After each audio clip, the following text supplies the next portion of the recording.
Cordial saludo.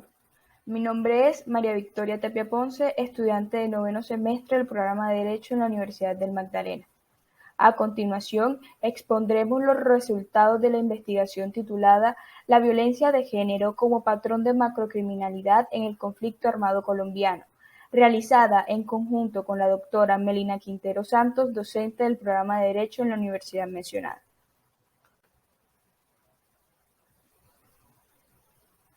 El conflicto armado en Colombia es una huella dolorosa de la historia latinoamericana. Esto se debe a que posee características iniguales y elementos que lo constituyen como un periodo sin precedentes. Con más de 60 años de desarrollo, sus antecedentes y causas denotan el enfrentamiento de ideologías materializado en violencia, sufrimiento y desolación para, según estadísticas de la Unidad para las Víctimas, las más de 9 millones de víctimas que dejó a su paso. Los derechos humanos de estas víctimas fueron vulnerados sistemáticamente por grupos al margen de la ley, con ansias de poder e ínfulas de verdugos, quienes sembraron en las regiones donde operaban el miedo y la violencia como forma de ejercer control. Dentro de este periodo, las mujeres, a pesar de representar el 51.2% de la población del país, según estadísticas del DANE, se vieron afectadas de manera directa, cruel y sistemática, cuyo factor determinante fue el rol asignado por la sociedad al momento de su nacimiento.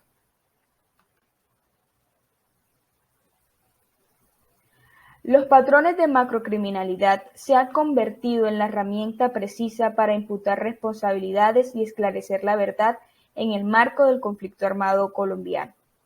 Al poseer una metodología integral, permite a las autoridades construir casos sólidos y recrear aquellos de los que no se tiene certeza, sustentando en analogías que concluyen con un resultado certero.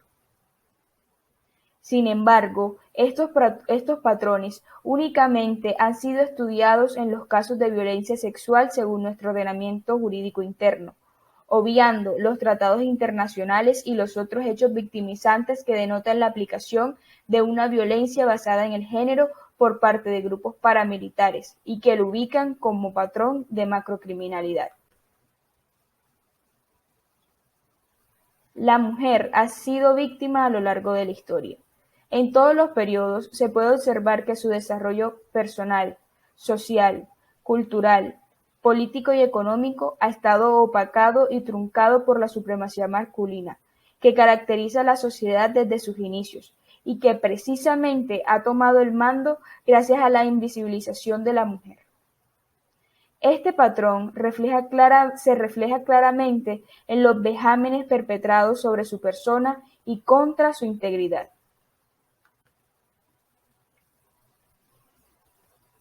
En el caso del conflicto armado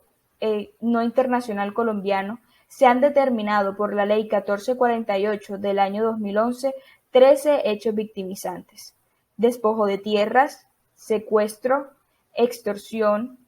amenaza, ataques y pérdida de bienes civiles, atentado contra bienes públicos, delitos contra la libertad e integridad sexual, desaparición forzada, homicidio en persona protegida, asesinatos y masacre, accidente por mina antipersonal, munición sin explotar y artefacto explosivo improvisado, tortura o tratos crueles, inhumanos y degradables, y reclutamiento forzado de niños, niñas o adolescentes. Los grupos guerrilleros y paramilitares colombianos ejecutaban acciones con un objetivo claro: ganar la influencia sobre la población campesina y sobre los movimientos populares urbanos a través de la violencia y la coerción, de tal modo que los hechos victimizantes anteriormente planteados constituían una herramienta para sembrar el terror e imponer sus ideales, por lo cual era necesario que sus acciones fueran identificadas con el solo narrar de los acontecimientos, es decir, que se les imprimía un sello. El Tribunal Penal Internacional para Ruanda, a través de su jurisprudencia, ha expuesto que el acto debe tener las siguientes características: debe ser frecuente, llevado a cabo colectivamente, debe revestir una gravedad considerable y debe ser dirigido contra una multiplicidad de víctimas. Todos estos aspectos están relacionados estrechamente con el modus operandi de los grupos armados en Colombia, materializados a través de los hechos victimizantes identificados por las investigaciones de la UARI.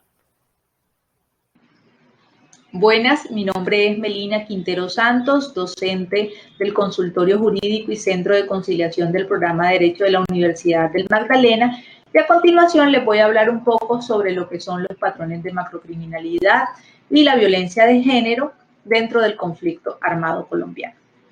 El decreto 3011 del año 2013 establece que se entiende como patrón de macrocriminalidad el conjunto de actividades criminales, prácticas y modos de actuación criminal que se desarrollan de manera repetida en un determinado territorio y durante un periodo de tiempo determinado. El Tribunal Europeo de Derechos Humanos, en la sentencia del caso de Irlanda versus Reino Unido, estableció como características integrantes de un patrón de macrocriminalidad la acumulación de infracciones de idéntica o análoga naturaleza, bastante numerosas y relacionadas entre sí, para no reducirse a incidentes aislados o excepciones y para formar un patrón o sistema. Según el Observatorio de Memoria y Conflicto del Centro Nacional de Memoria Histórica, se determinó que durante el desarrollo del conflicto armado, 14.248 víctimas, mujeres, fueron violadas de manera sistemática, 13.273 víctimas de asesinatos selectivos y 9.307 víctimas de desaparición forzadas. A esas estadísticas se le suman que 6.356 mujeres han sido víctimas de secuestro,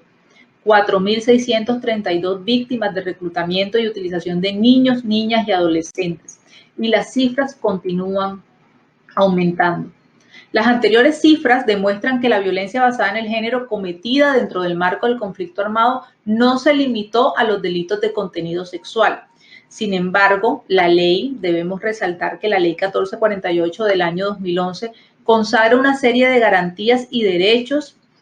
tendientes a lograr la reparación integral que necesitan esas mujeres y además lograr que efectivamente éstas superen su condición de vulnerabilidad, basándose en principios de dignidad, buena fe, enfoque diferencial e igualdad, entre otros. No obstante, a estos principios, y es una verdad que existe dentro del conflicto armado, y es que el patrón de macrocriminalidad ha sido estudiado solamente en los casos de contenido sexual. Es decir, este patrón de macrocriminalidad no se ha llevado al análisis de otro tipo de violencia basada en el género que sí ocurrió dentro del marco del conflicto armado, obviando de esta manera los tratados internacionales y los otros hechos victimizantes que sirvieron y que denotan la aplicación de una violencia basada en el género por grupos al margen de la ley.